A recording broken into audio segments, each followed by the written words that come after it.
You ask Tiger to calculate. This deals with finding the midpoint between 2 points. The midpoint between the 2 points is 21, negative 55. Let's solve it step by step. Plot the 2 points and calculate the midpoint using the formula. The coordinates of point 1 are, x1 equals negative 19, y1 equals negative 37. The coordinates of point 2 are, x2 equals 61, y2 equals negative 73. PM represents the midpoint of the 2 points.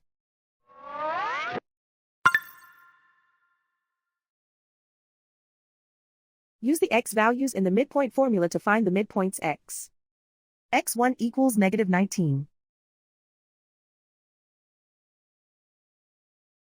x2 equals 61.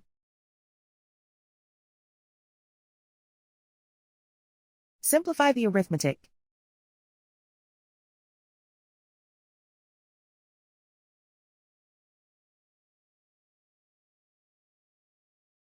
Use the y values in the midpoint formula to find the midpoints y. y1 equals negative 37.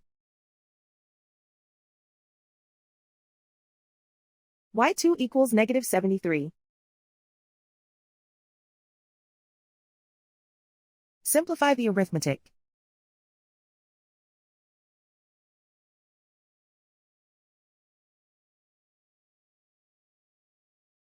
And so, the midpoint is 21, negative 55.